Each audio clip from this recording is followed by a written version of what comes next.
Baik. Jadi kita kalau mau masuk ke dalam surga, ya syaratnya ikhlas karena Allah, dan yang kedua ittiba' ala sunnati Nabi, berada di atas sunnah Nabi sallallahu alaihi wasallam. Bismillahirrahmanirrahim. Assalamualaikum warahmatullahi taala wabarakatuh. Waalaikumsalam. Innal hamdalillah nahmaduhu wa nasta'inuhu wa nastaghfir wa nastahdi wa na'udzu billahi min shururi anfusina wa sayyiati a'malina. Faman yahdihillahu fala mudilla lahu wa man yudlilhu falan tajida lahu waliyyan mursyida. Asyhadu an la ilaha illallah wahdahu la syarika lah wa asyhadu anna Muhammadan abduhu wa rasuluh la nabiyya wa la rasula ba'da amma ba'du. Wa qala Allah ta'ala fi kitabihil karim ba'da na'udzu billahi minasy syaithanir rajim. Bismillahirrahmanirrahim. Qul in kuntum tuhibbunallaha fattabi'uni yuhibbukumullah wa yaghfir lakum dhunubakum. Wa qala aidan wadhkurullaha dzikran katsira wasabbihuhu bukratan wa asila. Wa qala an-nabiy sallallahu alaihi wasallam inni abdi zanibi. Wa qala aidan idza dzakarni fi nafsi dzakartu fi nafsi. Atau kama qala an-nabiy sallallahu alaihi wasallam, amma ba'du. Alhamdulillah, puja dan puji serta rasa syukur tiada henti-hentinya kita sampaikan kepada Allah Subhanahu wa ta'ala atas segala limpahan nikmat dan karunia yang diberikan oleh Allah Subhanahu wa ta'ala kepada kita semuanya. Terlebih kita masih diistiqomahkan oleh Allah Subhanahu wa ta'ala di dalam majelis ini, majelis pengajian, majelis ilmu, sekaligus majelis amal, karena di dalamnya kita melakukan amal demikian. Kita patut untuk senantiasa menjaga amaliyah ini, karena berzikir kepada Allah itu adalah amalan yang besar di sisi Allah. Seperti yang disebutkan Allah dalam Al-Quran Al-Karim sendiri. Jadi bukan saya yang mengatakan bahwa amalan zikir ini adalah amalan yang besar di sisi Allah, tetapi Allah sendiri yang menyampaikan itu di dalam Al-Quran. Apa kata Allah Subhanahu wa ta'ala? Mana firman Allah ta'ala? Allah ta'ala berfirman, wa la dzikrullahi akbar wallahu ya'lamu ma tasna'un. Makanya jangan dipanjangkan lanya itu. Ada yang saya dengar orang yang berbicara wala dzikrullahi akbar. Itu salah. Kalau dipanjangkan lanya akan berbeda arti. Karena la di situ adalah la taula taukid, lam taukid, lam yang menegaskan. Jadi kalau ada mengucapkan wala dzikrullah itu artinya bukan seperti yang diinginkan oleh Al-Quran. Al-Quran menyampaikan wala dzikrullahi akbar. Dan sungguh berzikir kepada Allah itu adalah suatu amal yang besar, amal yang agung, amal yang besar di sisi Allah. Kalau ada orang memanjangkan wala dzikrullahi akbar, akan beda artinya dan akan sangat fatal artinya. Artinya apa? Kalau wala dzikrullahi akbar dan tidaklah berzikir kepada Allah itu amal yang besar, jadi salah artinya. Ya, di situ jadi la nafi. Ya, sama dengan la ilaha, itu kan la nafi di situ. La yang menafikan tiada Tuhan. Kalau kita baca la zikrillah, la lima ya. Ada zikrullahi akbar, dipanjangkan lanya, berarti menafikan bahwa zikir itu adalah suatu amal yang besar di sisi Allah. Jadi kita menggunakan amaliyah itu untuk melakukan muraqabah kepada Allah Subhanahu wa taala. Karena amaliyah ini adalah amal yang besar di sisi Allah dan memperoleh pahala-pahala yang besar di sisi Allah Subhanahu wa taala. Oleh sebab itu kita mesti menjaga kontinuitas amaliyah kita ini. Walaupun mungkin tidak sampai 2 jam, 1 jam kita duduk berzikir kepada Allah, tafakkur kepada Allah Subhanahu wa taala, itu sudah sungguh luar biasa pahalanya yang akan kita peroleh di sisi Allah Subhanahu wa taala. Apatah lagi kemudian kalau Allah memberikan kepada kita anugerah-anugerah Allah yang lainnya, berupa pengetahuan-pengetahuan rahasia yang terkandung di dalam amaliyah zikir. Dan tentunya semua para jamaah yang melakukan zikir mendapatkan pengalaman spiritual, pengalaman kerohanian antara dia dengan Allah Subhanahu wa taala. Itu baru di dunia. Ya, bahkan saya seringkali sampaikan, orang yang sudah masuk ke dalam surga pun kata Rasulullah masih menyesal. Apa penyesalan mereka? Kenapa di dalam waktu yang singkat yang Allah berikan, mereka lebih banyak lalai. Ada Allah Subhanahu wa taala mengatakan wala takun minal ghafilin. Dan janganlah kamu termasuk golongan orang-orang yang lalai. Dari apa? Dari mengingat Allah.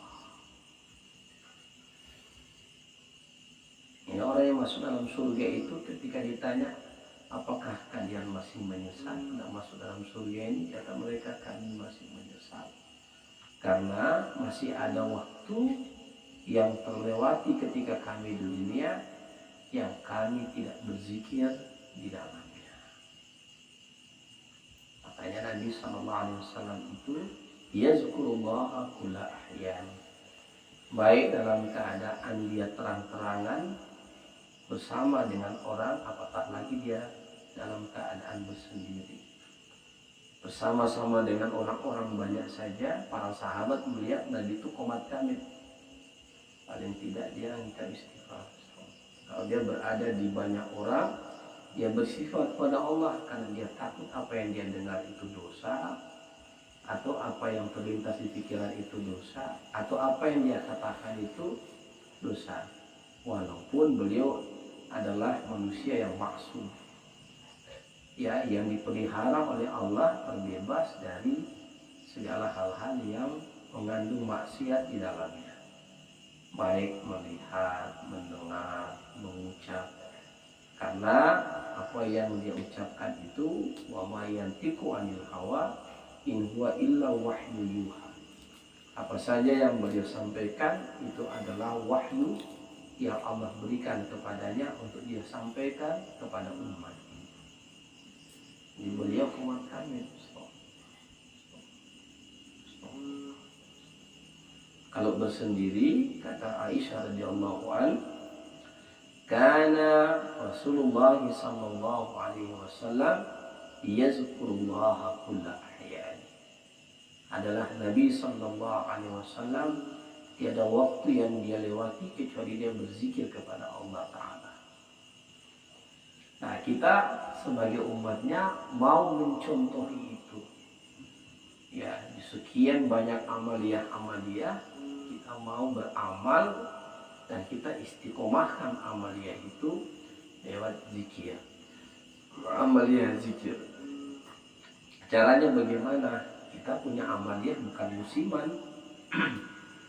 Ya, ada amaliyah musiman. Lepas Ramadan, tak lagi.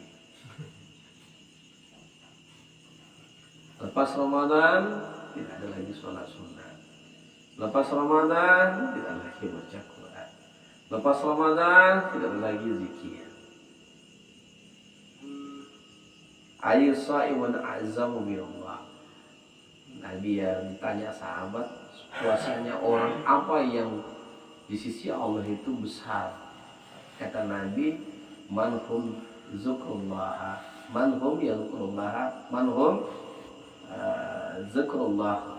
Siapa yang banyak berzikir kepada Allah dalam puasanya, itu dia memiliki satu faedah pahala yang besar dalam pelaksanaan ibadah saum yang dia kerjakan. Oleh sebab itu, ya, kita mengambil pelajaran dari sini bahwa ibadah berzikir kepada Allah ini adalah memang merupakan suatu hal yang diperintahkan Allah. Dan akan kita coba bahas dalam kajian kali ini, ya, sehingga kita bisa mengambil banyak manfaat ilmu di dalamnya. Kita kirimkan satu Fatihah untuk Imam Al-Ghazali ala hari ini, ya, wa ala niyatin salihah sya'ulillahi wa lahu al-Fatihah. A'udzubillahi minasyaitonir rajim. Bismillahirrahmanirrahim. Alhamdulillahirabbil alamin arrahmanir rahim maliki yaumiddin. Iyyaka na'budu wa iyyaka nasta'in ihdinas siratal mustaqim. Shiratal ladzina an'amta 'alaihim ghairil maghdubi 'alaihim waladdallin. Saya lupa kita kirimkan salawat kepada baginda Rasulullah SAW. Allahumma shalli ala sayyidina Muhammad wa ala ali sayyidina Muhammad. Assalamualaikum ya Rasulullah. Para jamaah yang dirahmati Allah Subhanahu wa taala, kita sambung kembali pengajian kita pada malam hari ini yang berkaitan dengan Fita'atillah wa muhabbatihi wa muhabbati Rasulullah sallallahu alaihi wasallam, tentang taat kepada Allah dan cinta kepadanya dan cinta kepada Rasulullah sallallahu alaihi wasallam.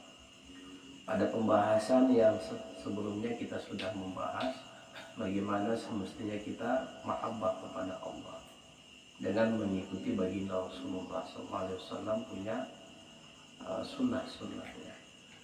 Kita lanjutkan. Wa qala kullu ummatin yadkhuluna al-jannata illa man aba. Dikatakan oleh baginda Rasulullah, setiap umatku akan masuk ke dalam surga kecuali yang tidak mau. Jadi ada juga orang yang tidak mau masuk surga dari umatnya. Oh, banyak sekali, Pak. Banyak sekali kalau ini menjadi ukuran. Ya.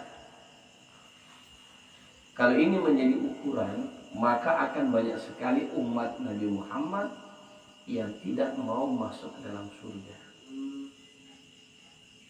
Ya. Kullu ummatin yadkhuluna al-jannata illa man aba. Semua umatku itu akan masuk ke dalam surga kecuali yang tidak mau. Makanya sahabat kaget. Ada umat Nabi yang tidak mau masuk dalam surga. Gimana ceritanya itu? Maka para sahabat bertanya, qalu wa man ya'ba? Ya Rasulullah, siapa orang-orang yang tidak mau masuk ke dalam surga itu ya Rasulullah? Qala man ata'ani dakhalal jannah wa man 'asani faqad aba. Siapa yang taat kepadaku, mengikuti ajaranku, mengikuti sunnahku, maka dialah yang akan masuk ke dalam surga bersamaku. Dan barang siapa yang tidak mengikuti sunnahku, mengikuti ajaran yang aku bawa ini, berarti sungguh dia orang yang tidak mau masuk dalam surga. Nanti ada orang melewati titian siratal mustaqim itu, Pak. Itu ada yang satu hari, ada yang secepat kilat, udah sampai. Ada yang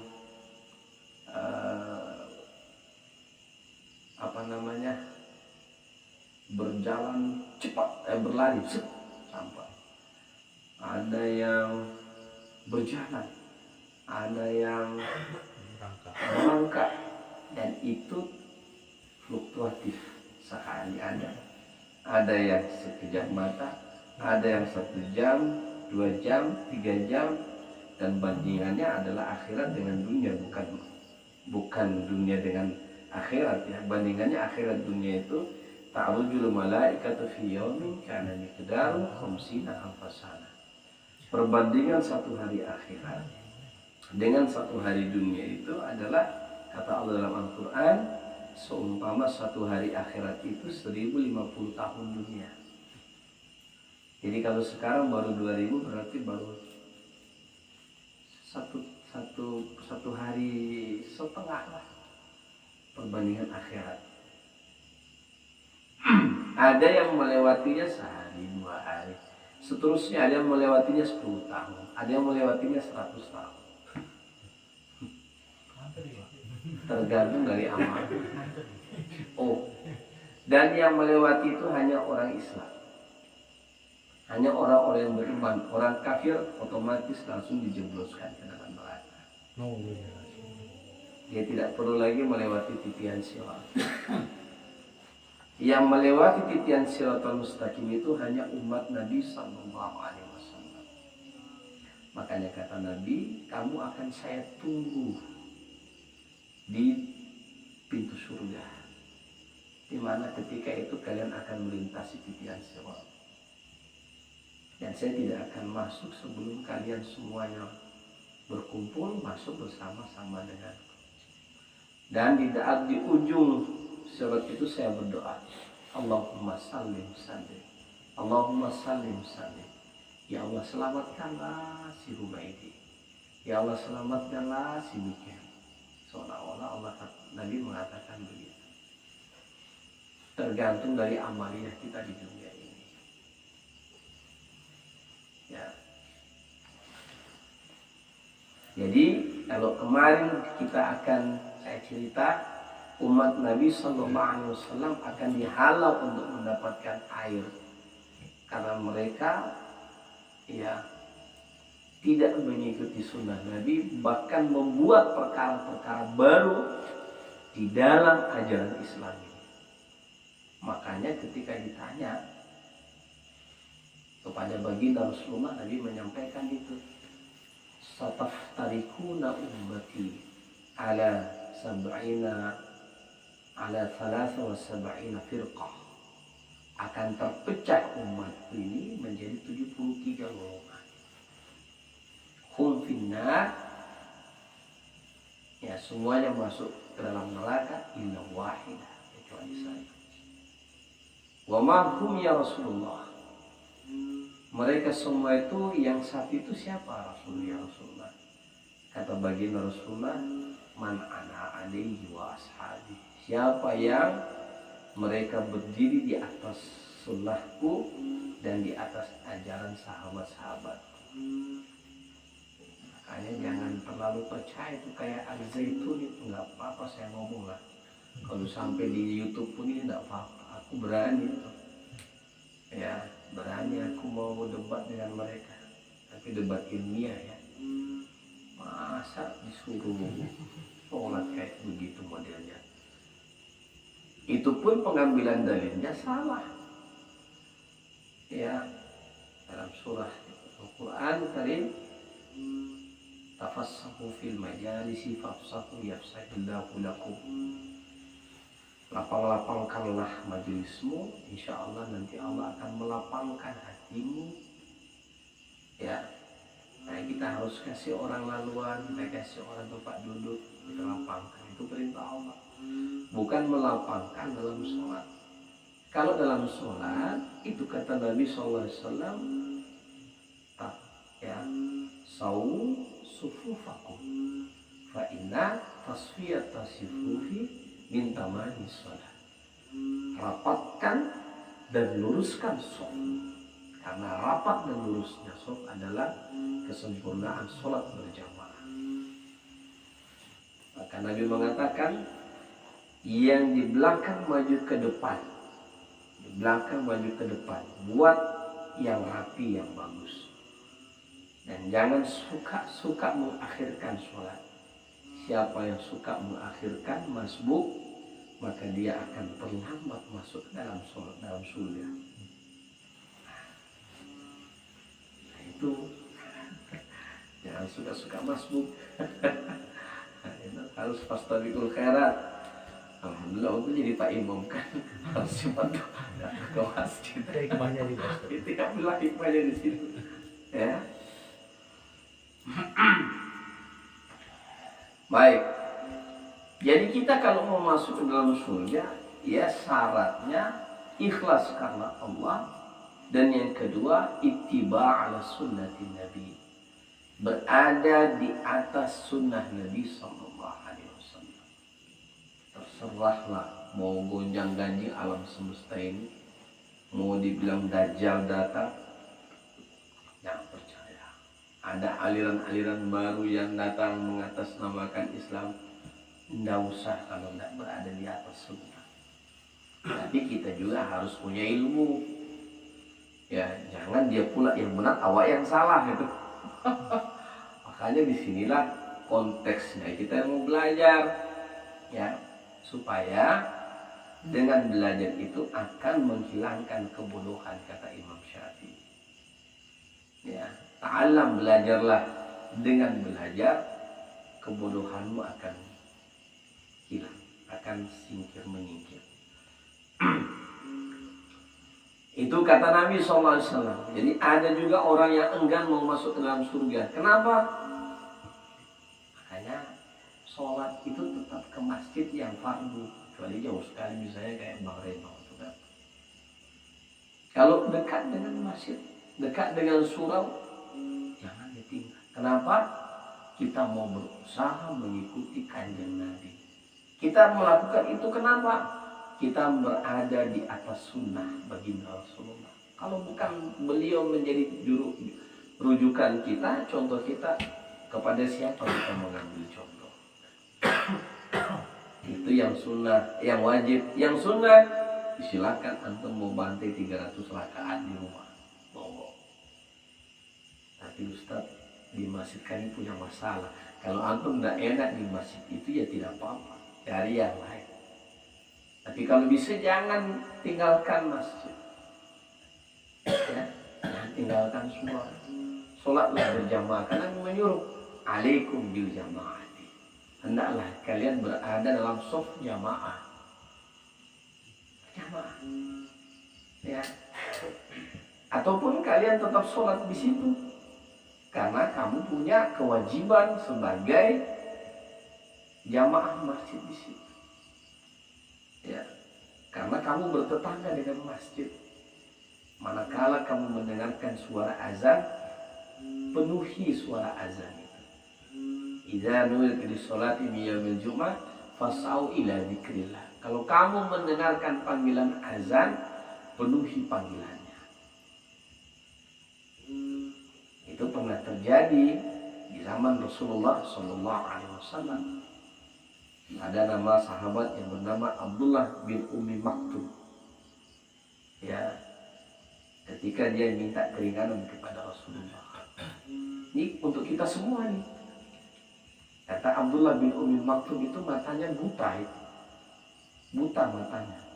Kita tidak ada yang buta sini.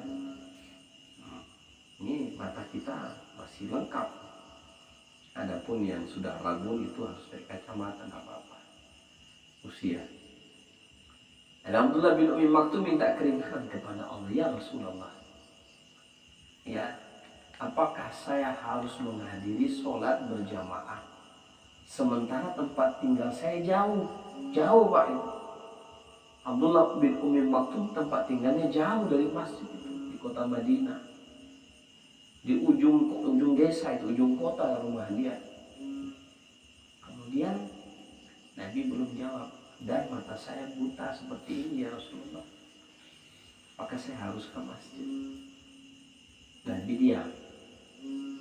Kalau Nabi diam berarti setuju, mendapatkan dispensasi dari Nabi, ya kan? Nabi jauh lama menjawabnya, maka dia pun balik pulang. Begitu sudah mau meninggalkan Masjid Nabawi, dari pintu Nabi panggil, Ta'al ya Abdullah ibnu Ummi Maktum. Wahai ya ibnu Ummi Maktum, hal sami'ta nida? Apakah kamu mendengarkan panggilan azan? Sami'tu ya Rasulullah. Saya mendengar ya Rasulullah. Kata Nabi, maka wajib kamu penuhi seruan itu. Tidak ada alasan. Tidak ada alasan. Tidak ada alasan. Bagaimana kita di hadapan Allah? Kalau tidak sama Nabi aja kita tidak punya alasan, sama Allah kita juga pasti tidak punya alasan. Pasti kita tidak punya alasan.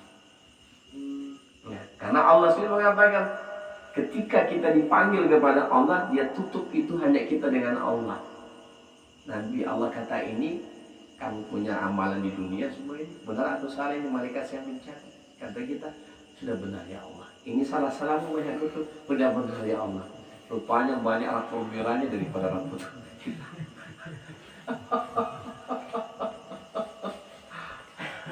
Kata Allah, ya sudah benar kayak begini. Tidak ada yang lewat, tidak ya Allah. Allah kata, silahkan kamu berikan alasanmu dan pembelaanmu. Kita di hadapan Allah tidak berkutik. Yang terbetik aja, yang belum terbetik di hati kita Allah sudah tahu. Yang terbetik di hati kita Allah sudah tahu. Ya.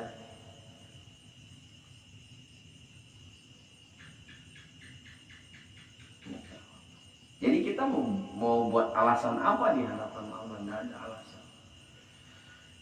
Tapi jangan kita berpikir kayak kita di di pengadilan negeri saja kita keringat dingin di depan hakim. Coba di sini yang buat salah. Mau tes ya, mau testimoni. Apa benar kayak Ustadz bilang itu gemetaran kita di depan hakim, di depan jaksa? Oh coba Pak, silakan. Testimoni kan, ngetes. Kita tempelin aja orang. So dia lapor polisi kan. Baru kita ditangkap, dia bloskan dulu ke penjara. Di sel dulu kita. Oh saya sudah pernah sekali. Oh keringat dingin saya. Ya, waktu masih SMA itu berantem itu. Naik mobil polisi yang open itu kan, duduk yang nampak sama orang itu pakai baju sekolah nih. Astagfirullahaladzim, malunya saya. Begitu sampai di kantor polisi digertak sedikit, saya sudah mau terkencing rasanya. Baru digertak sedikit. Masuk dalam sel itu, untung masih anak sekolah. Kalau sudah besar, sudah dewasa yang, masya Allah, oh keringat dingin. Ya. Dan kita tidak bisa melakukan pembelaan, ya. Makanya para jamaah sekalian Allah Subhanahu wa taala disampaikan oleh beliau, ya. Kullu amali laisa ala sunnati fa huwa ma'asiyati. Setiap amal yang tidak berada di atas sunnah Nabi sallallahu alaihi wasallam, fa huwa ma'asiyati, maka dia berada di atas maksiat. Makanya tidak boleh kita beramal tanpa ada sandaran yang jelas. Tidak boleh kita beramal tanpa ada sandaran yang jelas. Kita harus ada sandaran. Ustaz kok suruh zikir di alam? Oh, ada contohnya dari Nabi. Nabi sholat sunatnya kadang-kadang di padang gurun, kadang-kadang beliau sholat sunat witirnya di atas onta. Sholat witir di atas onta. Kadang-kadang berarti di mana saja, bahkan Nabi mengatakan sesungguhnya Allah menjadikan dunia ini ya masjidan, tempat kita sujud, wa tahuran, dan debunya kita jadikan sebagai tayamum, alat bersuci. Itulah kelebihan umatku yang diberikan oleh Allah kepadaku. Kamu boleh sholat di mana saja di atas dunia ini. Bahkan kok kita sholat di masjid, hendaknya kita setelah selesai satu sholat kita pindah sholat supaya jadi saksi tanah-tanah yang kita pijakin untuk sholat. Kayak begini nih Mang Cecep, dia akan jadi saksi di yaumil kiamat. Oh, kita sholat di situ, bukan kita mau cari Trisumpu Gandring, Pak. Kenapa? Wais Al-Qarni mengamalkan itu. Dia sholat menyendiri di hutan sambil berzikir kepada Allah, tafakur. Ya, bukan kita mau cari-cari Trisumpu Gandring, enggak. Jauh kita yang kayak begitu. Ya, kalau kita mau cari Trisumpu Gandring untuk siapa yang mau kita tikam? Kalau zaman penjajahan bolehlah. Ada yang kita mau tikam, kolonial kan. Nah, sekarang emangnya saya mau tikam Bang Reno? Apa salah Bang Reno? Nah, jadi untuk apa itu semua?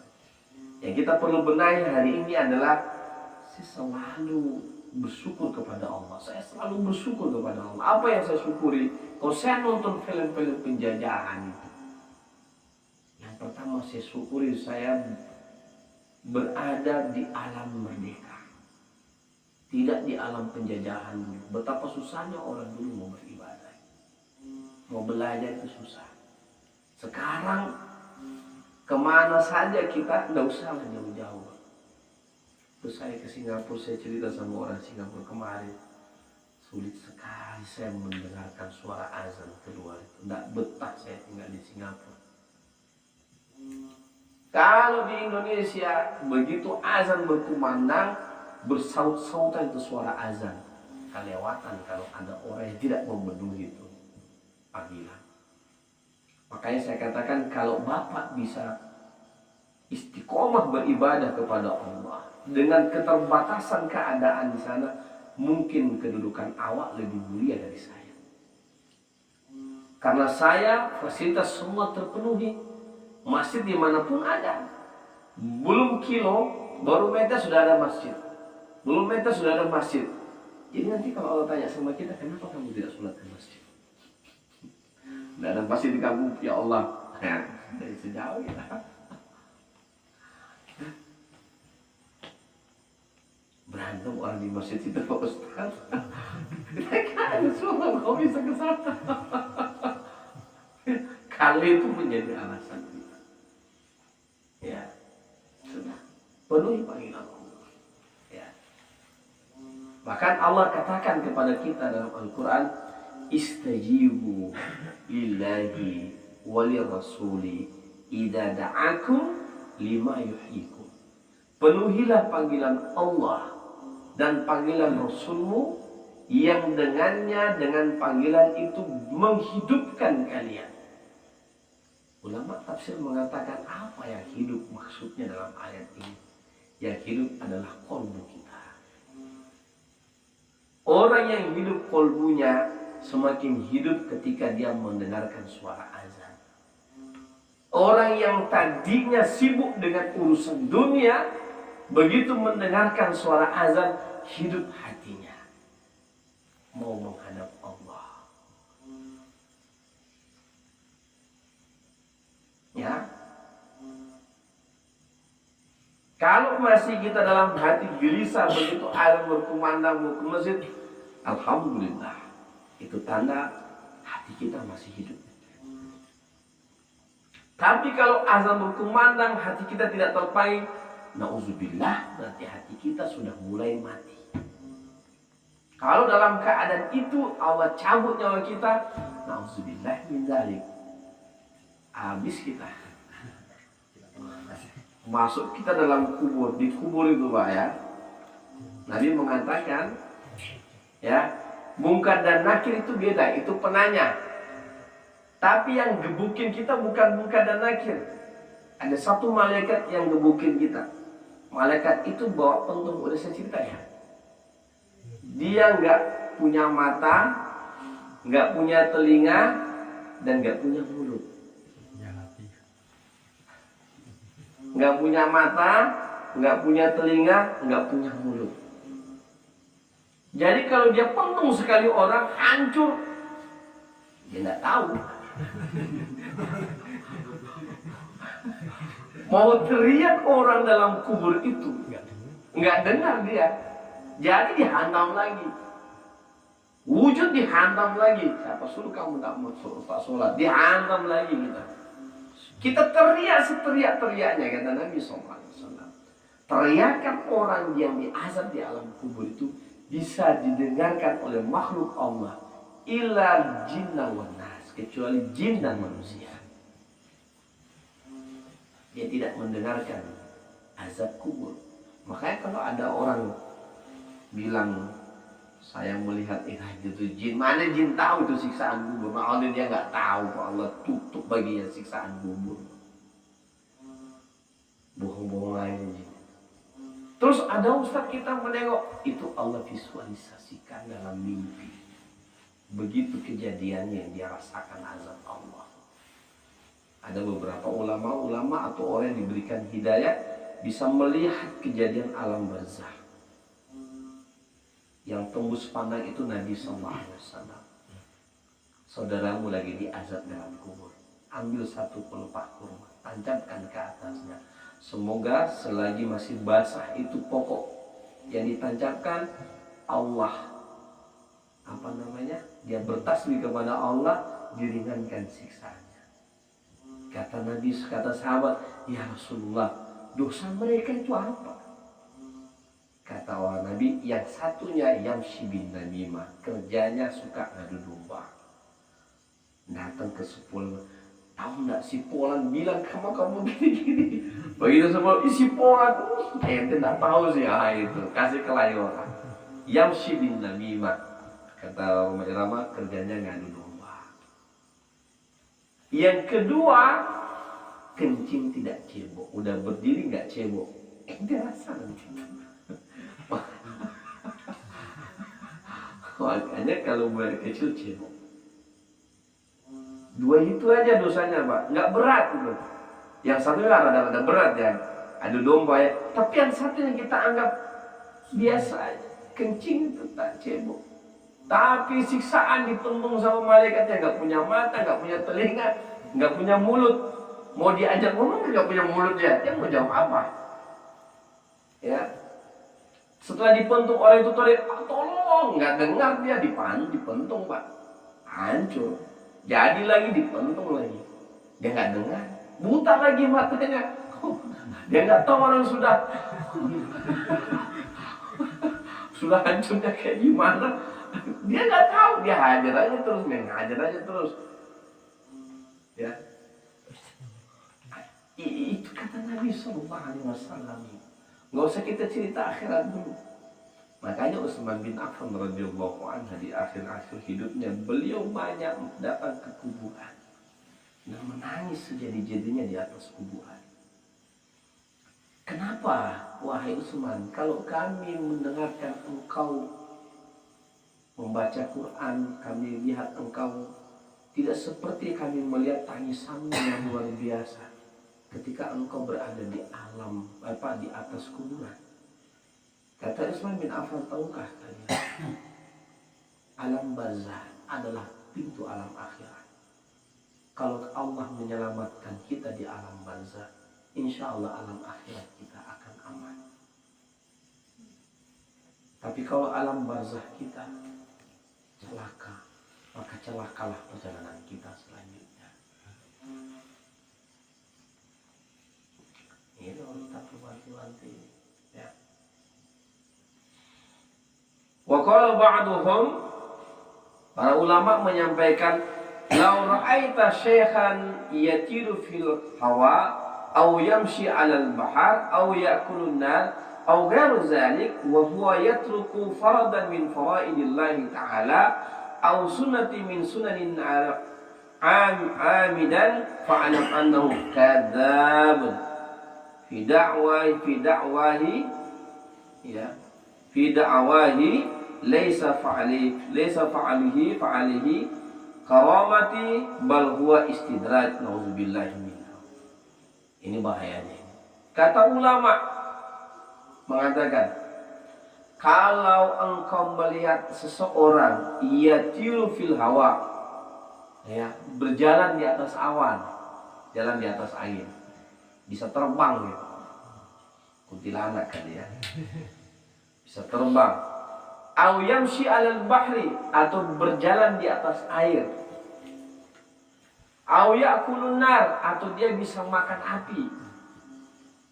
Au ghairu dzalik, atau kehebatan-kehebatan yang lain. Wa huwa yatruku fadan fara'idillah, dan engkau melihat dan menyaksikan sendiri, mengetahui sendiri, dia meninggalkan kewajiban-kewajiban yang dibebankan oleh Allah kepadanya, au sunnati min sunnati amidan, atau dia meninggalkan, tidak mengerjakan sunnah-sunnah Nabi SAW, fa'alam annahu kadzab, ketahuilah dia pembohong, dia pendusta. Ya, fi da'wahi laisa fa'alaihi, dalam ajakannya, ya, tidak ada padanya sesuatu yang mesti kamu ikuti. Jangan ikuti.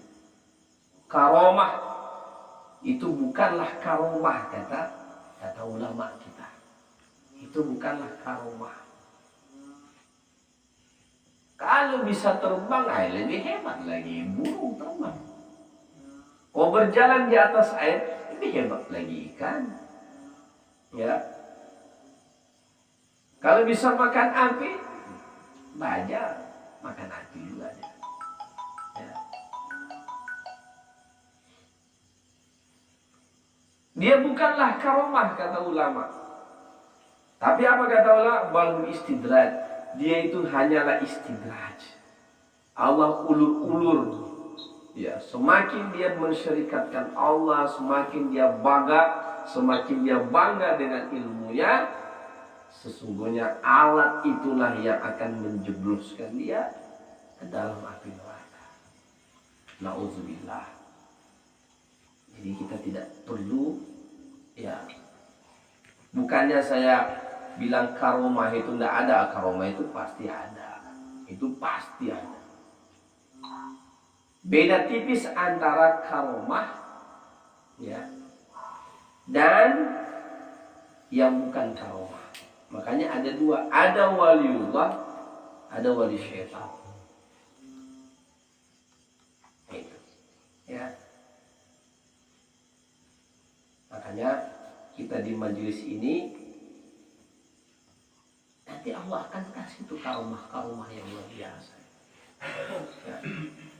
Tetapi karomah yang terbaik itu adalah kita bisa melaksanakan perintah Allah dan sunnah Nabi Sallallahu Alaihi Wasallam. Ada beberapa orang yang ikut tariqah. Saya lihat dia memang diberikan Allah karomah. Maksudnya kelebihan tertentu, ya. Tetapi itu tidak serta-merta, bahkan takut. Ya. Takut. Dia takut sekali. Contoh itu yang pernah saya ceritakan. Ada seorang waliullah yang dia pandai besi, Nggak perlu dia pandai besi pakai tangannya aja dia. Gelang-gelang itu dia buat pakai tangan, lagi berat, lagi membara, dia kalungkan aja pakai tangannya biasa aja, nggak terbakar tangannya. Apa karomah? Dari mana karomahnya? Dari dia meninggalkan perbuatan zina. Jadi minta doa sama orang itu yang hampir dia zinai. Doakan saya kepada Allah supaya Allah jadikan api di dunia ini dan api di akhirat tidak memakan jasad saya. Doakan. Karena memang dia ikhlas dan dia meninggalkan perbuatan itu, jadi karomah buat dia. Ini gara-gara perbuatan. Maka kalau abang-abang mau coba bolehlah.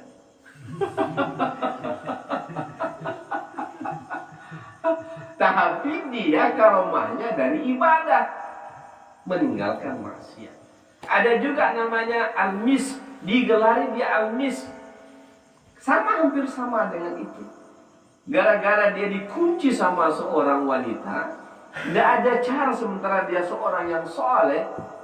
Akhirnya cara dia berpikir, macam mana cara saya ini supaya saya dijauhi sama wanita itu, tidak jadi berbuat zina. Karena dia takut, dia datang ke WC dan minta izin masuk ke kamar mandi, kemudian tai di dalam kloset itu diambil, dibalurin di badannya, baru dia keluar kamar mandi.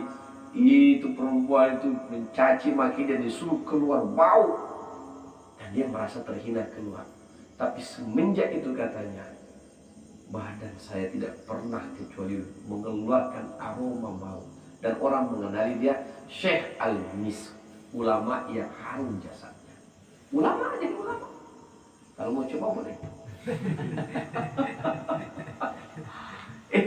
Kalau seperti itu ya. Kisah ulama seperti itu ya.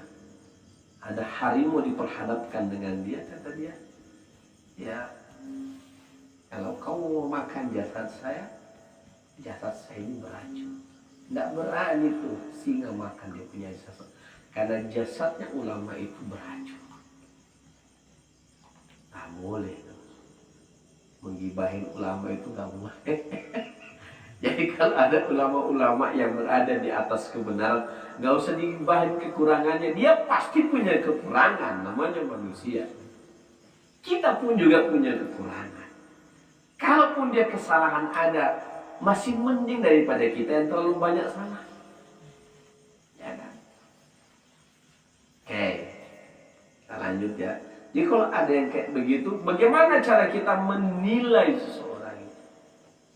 Makanya ada kalam ulama, kalau engkau mau melihat kebenaran itu, pelajarilah kebenaran itu, maka kamu akan melihat siapa orang yang berada di atas kebenaran. Jangan kamu melihat kebenaran itu hanya pada orangnya saja. Mentang-mentang dia pakai surban udah 7 lapis, Syekh besar. Ya kan? Padahal yang dia sampaikan ini nggak jelas. Ya, bukan dari agama, malah menjerumuskan. Maka kita perlu belajar, ketika kita mengetahui ilmu, ketika kita mengetahui kebenaran, maka kita akan mengetahui siapa-siapa yang berada di atas kebenaran.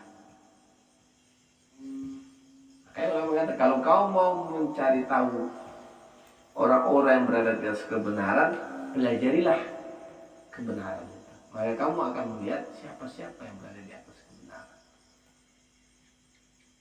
Ya. Saya kalau salah nggak usah ikutin. Kalau benar ya silakan ya. Oh nggak harus, kamu harus ikutin. Wah, saya nggak pernah gitu. Kalau ada yang bermanfaat dalam diri saya, dalam ilmu ini, dalam kajian kita, amalkanlah silakan. Itu semua akan berpaling, kembali kepada Anda. Ya. In ahsantum li anfusikum wa in asa'tum falaha. Kalau kamu berbuat baik, kebaikan itu akan kembali kepadamu, kata Allah dalam Quran. Dan kalau kamu berbuat buruk, keburukan itu juga kembali kepadamu, kata Allah. Tidak akan kembali sama Allah. Kita lanjutkan ya.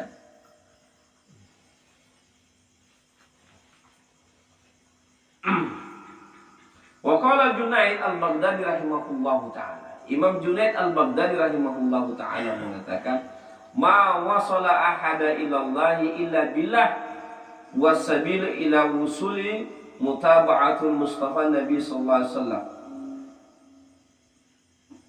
Junaid al-Baghdadi mengatakan, apa saja yang bisa nyambungkan kepada Allah Subhanahu wa taala, ya, maka jalannya itu untuk sampai kepadanya adalah mutaba'atul Mustafa Nabi sallallahu alaihi wasallam, ittiba, mengikuti sunnah baginda Rasulullah. Ikutilah ajaran Nabi. Berumah tangga, ikutilah contoh Nabi. Bekerja, ikutilah cara-cara Nabi. Ya, berbicara, bertutur kata, bergaul, ikutilah. Bahkan sampai kita mau buang air kecil pun, ikutilah contoh Nabi. Contoh, kita masuk ke dalam WC, masuk kaki kiri, keluar kaki kanan. Ente kenapa begitu caranya masuk WC? Ikut Nabi. Kita makan dengan tangan kanan. Kenapa makan tangan kanan? Ikut Nabi. Alasannya mudah sekali. Kenapa ente nyisirnya rambut dimulai sebelah kanan? Ikut Nabi, karena Nabi mulai nyisir sebelah kanan. Kenapa ente pakai baju dengan kanan? Ikut Nabi. Afdal amal biyaminik. Sebaik-baik perbuatan dilakukan dengan dahulu yang kanan. Melangkah keluar rumah dengan kaki kanan, kenapa? Ikut Nabi. Simpel kan? Simpel. Tapi ketika kita mengikuti Nabi, ada nilainya di hadapan Allah. Makanya supaya hidup kita ini betul-betul dalam rangka ibadah, sandarkan mengikuti Nabi Sallallahu Alaihi Wasallam. Maka hidup kita itu bernilai. Kenapa ente mandi? Sudah pernah katakan, kenapa ente mandi? Nabi mandi, saya ikut mandi karena Nabi mencontohkan mandi. Kenapa ente mandi sholat Jumat? Nabi mandi sholat Jumat dan suruh kita untuk mandi. Saya contohin Nabi Sallallahu Alaihi Wasallam. Ente kenapa tidak tidur sholat Jumat? Khutbah Jumat. Karena khutbah Jumat itu kita harus ansitu wasma'u wa ati'u rahimakumullah. Dengarkan dengan baik, perhatikan dengan baik. Karena disuruh, kita ikutin. Tapi kebanyakan kita tertidur ketika khutbah berlangsung. Paling enak betul tidur pada saat khutbah itu. Apalagi kalau yang khutbahnya tak tentu arah, tak tengok jamaah di bawah main hajat, terus semakin khusyuklah yang di bawah. Masya Allah. Ya. Saya juga punya pengalaman yang sama dengan abang-abang. Bukan karena saya khotib. Saya juga kadang-kadang jadi makmum. Kalau yang khotibnya tak tentu arah, lebih baik tutup mata. Daripada ribut kan, tutup mata. Dengarkan sampai ketidur. Apalagi tengah hari panas kan, wah enak betul tidur itu. Masya Allah. Pandai betul setan yang mau pengaruhi kita. Wa qala Ahmad Al-Hawari rahimahullahu ta'ala, kullu amali bi ghairi ittiba'i sunnah batilan. Setiap, kata Ahmad Al-Hawari, ini bukan kata saya loh ya, ini kata alim-alim ulama kita. Kata Imam Junaid al-Baghdadi, kata Imam Al-Hawari rahimahullahu ta'ala, dia mengatakan kullu amalin, setiap amal bighairi ittiba'i sunnah, tanpa mengikuti sunnah Nabi sallallahu alaihi wasallam, batilan, batal. Batal. Dan terima sama Allah. Tetapi bukan itu juga. Ada yang penting ada dalilnya, ada istimbat hukumnya, ditarik ke belakang oleh ulama, ada contohnya, maka mau. Ya, contoh apa itu yang banyak diperdebatkan, masalah tahlil. Makanya saya tidak mau masuk ke ranah itu, ulama udah bahas itu dah. Buka aja kitab mereka, nggak usah kita berkuar-kuar. Kalau mau duduk simpel aja, ambil kitabmu, duduk di majelis ilmu, majelis ulama, udah berdebatlah di situ. Tapi ingat syaratnya, wajadilhum billati hiya ahsan. Berdebatlah dengan cara yang baik. Jangan berdebat-debat kusir. Kamu ini dilempar kusir pula. Nggak yakin ente ini. Ini sekarang ini kan di medsos ini banyak ini, ada satu konten itu, satu apa? Wah, itu menyerang Buya Ar-Razi, menyerang. Aduh, sih bilang ini cari panggung aja ini orang tuh ini. Kitab apa itu ya? Jawahirul Ma'ani itu kan, kitab Jawahirul Ma'ani itu kan hanya manakib. Manakib itu kisah spiritual. Itu memang tendensius sekali, spiritualitas seseorang yang diceritakan oleh muridnya. Misalnya contoh kalian ini, ketika saya sudah mati, kalian ceritakan tentang saya misalnya. Jangan yang buruk-buruk ya.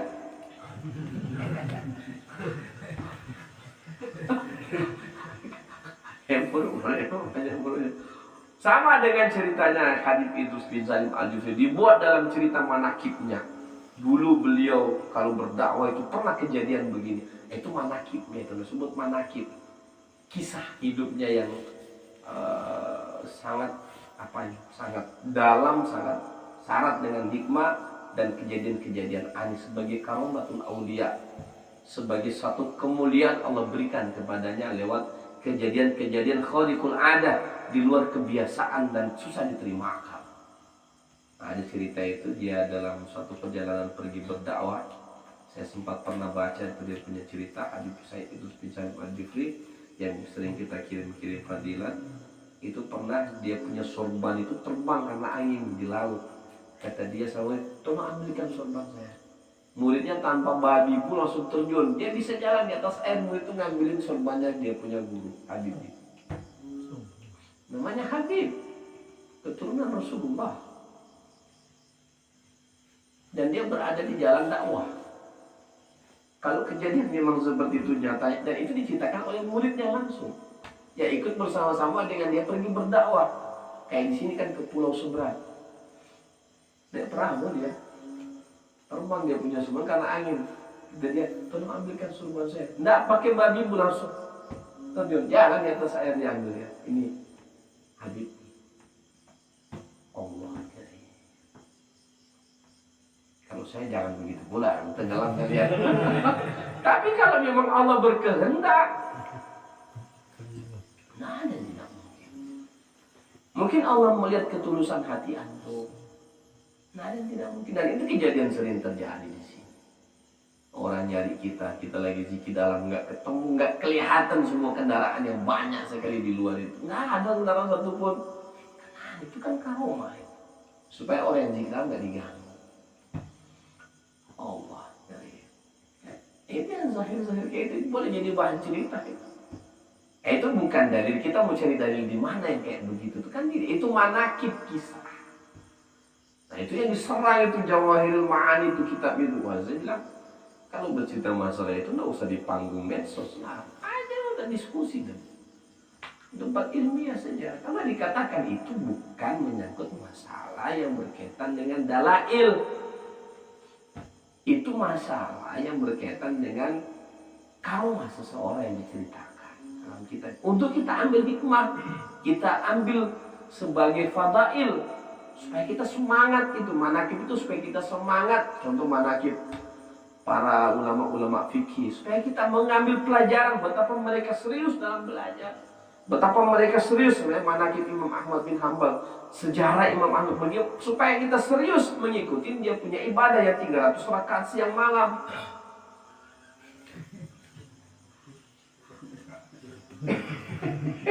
Bingung gitu bagaimana caranya nih? Manakib Imam Syafi'i ketika Ramadan 1 hari 2 kali khatam. Itu manakibnya. 1 hari 2 kali khatam. Kalau kita mengikuti mazhab Syafi'i, mestinya kita juga 1 kali di Ramadan 2 kali khatam. Tapi kita nggak mampu. Karena dia memang ahli hafal, dia itu Qurannya sudah kayak nonton televisi aja dia itu. Otaknya memang luar biasa, Allah kasih kelebihan. Kenapa kita ambil contoh bahwa ada orang-orang yang khariqul ada di luar dari kebiasaan. Kok bisa orang zikir di majelis ini 2 jam nggak bergerak? Ente kalau main HP nggak bergerak boleh nggak? Bisa. Lagi serius main game kan? Game apa namanya itu? Game online itu. Udah mau menang ini. Makan pun lupa dia. Istri di sampingmu, anak nangis pun nggak, pusing dia. Saking seriusnya. Kalau kamu sholat kayak gitu bisa nggak? Nggak bisa. Kalau ada orang yang nengok HP bisa serius seperti itu, kenapa kamu menyaksikan orang bisa khusyuk, khudu, tenang, zikir 2 jam nggak bergerak? Kan tidak masuk di akal. Yang kayak begitu dosa aja bisa orang lakukan. Lo orang beramal baik kok nggak bisa? Lebih bisa lagi tentunya. Kalau Allah berkehendak, kehendak yang buruk saja yang kamu mau Allah iya, kan apalagi kehendak yang baik. Tidak mungkin, Pak.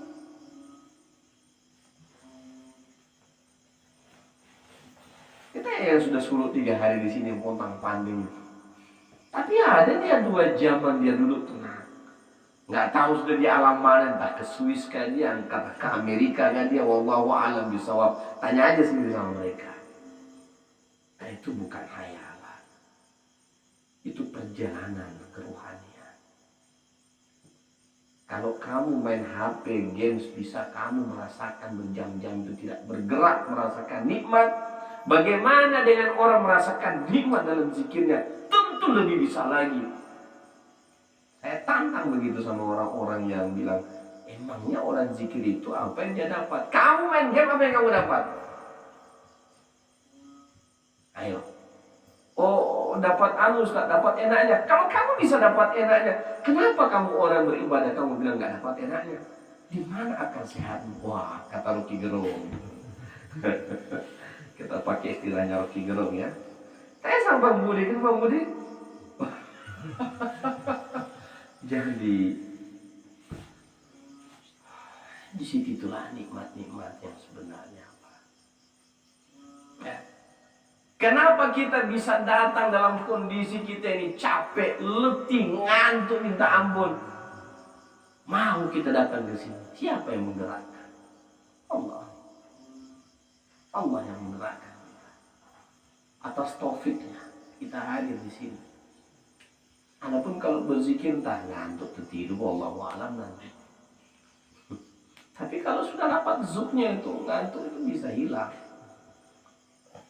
Ada kisah seorang ahli zikir itu di surau di daerah Sumatera sana, dikisahkan sama murid ya yang di sana juga, salah satu anggota jamaah kita dari sini. Itu dulu temenung zikir itu berjam-jam nggak bergerak. Kata gue yang biarin aja, dia lagi asik itu dalam zikirnya, nggak makan sampai 5-6 jam itu dulu. Patuh. Nah, yang belum merasakan silakan merasakan. Minta sama Allah, ya Allah, seperti mana engkau telah memberikan kenikmatan ibadah. Itu doanya yang diajarkan Mutawalli Asy-Sya'rani. Allahumma ahrimnil ma'siyah warzuqni halawatal ibadah. Ya Allah, berikanlah kepadaku jijik aku melakukan hal-hal yang engkau haramkan untuk aku lakukan. Dan berikan kepadaku rezeki kelezatan dalam beribadah. Itu diajarkan kalau kita mau mendapatkan kelezatan dalam ibadah. Dan Allah buat hati kita benci berbuat maksiat. Kalau ente suka main game dan sampai melalaikan waktu misalnya, minta sama Allah, ya Allah ahrimni maksiat. Ya Allah, haramkan kepada kita, minta sama Allah. Tiba-tiba hati kita itu jijik melakukan. Tahu Allah buat putar itu keadaan kita. Nah, minta sama Allah supaya diberikan kelezatan dalam ibadah. Itu yang ngomong itu, doa ini silakan diamalkan doa itu. Kalau tidak bisa bahasa, pakai bahasa Indonesia. Ya Allah, haramkan untukku segala perbuatan haram, terlebih yang seringkali bolak-balik kita lakukan. Minta sama Allah, dan berikanlah ya Allah kelezatan dalam zikir misalnya. Wah, Allah kasih. Kita kan sudah saya ajarkan 4 itu ketika kita doa sama dia. Allah bukakan itu, memang terbuka. Terakhir ya.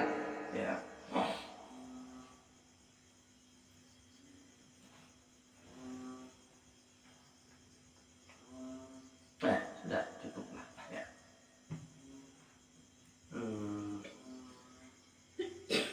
Ya, tinggal hikayat ini ya.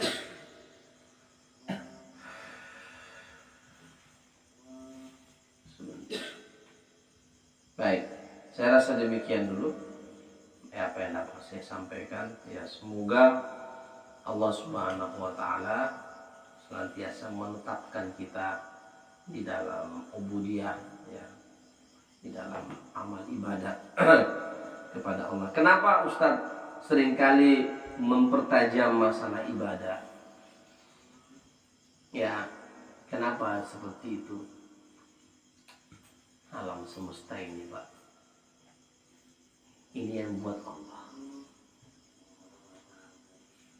Kita ini bagian daripada alam semesta ini. Sampai hari ini tidak ada satu ilmuwan pun yang tahu di ujung mana alam semesta ini. Nah, yang baru sampai digapai baru sampai di Jupiter saja. Jaraknya itu baru satu. Saya kasih contoh ini ya. Seumpama ini lampu nih. Ini adalah matahari kita di sisi peta surya. Ada apa ya? Merkurius, Venus, Bumi, Uranus, Jupiter, terus seterusnya sampai Pluto ya. Itu tata suryanya matahari nih. Oke. Ada tata surya yang mataharinya sebesar ruangan ini, mengalahkan kecilnya ini, dan itu masih berada dalam satu ribbon tata surya galaksi Bima Sakti, belum galaksi yang lain. Maka kalau Allah mau ciptakan satu orang satu besar bumi, gampang ya Allah. Ada yang mataharinya sebesar ruangan ini, sementara matahari kita sekecil ini. Wah, saya berdecak kagum itu. Saya dapat kiriman itu, langsung saya nangis, Pak. Masya Allah, maha besar Engkau ya Allah. Apalah saya, ibadah saya ini tidak akan mengurangi Engkau yang maha agung. Apalah saya, apa yang saya dapatkan ini tidak akan menghilangkan sedikit pun perbendaharaan. Apalagi untuk urusan saya, kecil bagimu ya Allah menyelesaikan. Yang saya khawatir kalau Engkau menjauhkan diri dariku ya Allah, ini yang saya takut. Ya Rabbi, Allahu Akbar. Tancapkan itu ke dalam hati Anda, getar hati Anda semua. Inna fi khalqis samawati wal ardi wa ikhtilafil laili wan nahar la ayatin li ulil albab. Sesungguhnya pada penciptaan langit dan bumi dan bergantinya siang dan malam adalah tanda-tanda daripada kebesaran dan kekuasaan Allah bagi orang-orang yang mau berpikir menggunakan akal dan hatinya. Kata Nabi, kalau ada orang baca ayat ini dan tidak bergetar hatinya, celaka. Tafakkurlah. Kamu itu tidak ada apa-apanya di alam semesta ini. Siapa kita? Dan ingat, bintang gemintang, batu-batuan, pokok-pohon, matahari, galaksi, semuanya menyembah kepada Allah. Jangan kita mengandalkan kehebatan kita. Aku dah hebat dah sholat dah. Tidak ada apa-apa sholat. Tidak akan menambah keagungan Allah sholat. Nanti akan berakibat baik buat. Wa ma khalaqtul jinna wal insa illa liya'budun. Tidak kuciptakan jin dan manusia kecuali untuk beribadah kepada Allah. Tok. Tapi bagi kita itu aja sudah membuat kita akan semangat beribadah. Ya Allah, apa? Tidak ada bahagianku ini. Tidak ada apa-apanya aku ini. Tidak ada apa-apanya aku ini di alam semesta ini. Di alam ciptaanmu yang maha dahsyat. Terus apa yang aku mau sombongkan? Amal ibadahku tidak bisa ya Allah. Aku memang menyembah kepadamu, itu hakmu untuk disembah. Karena Engkau adalah Dzul Jalali wal Ikram, Zat yang maha mulia, penguasa alam jagat raya. Coba-cobalah berpikir sampai sejauh ke sana supaya kita tidak merasa, ya, supaya kecilnya masalah kita. Allah Jalla Jalaluh mudah bagi Allah, ya. Demikian. Assalamualaikum warahmatullahi taala wabarakatuh.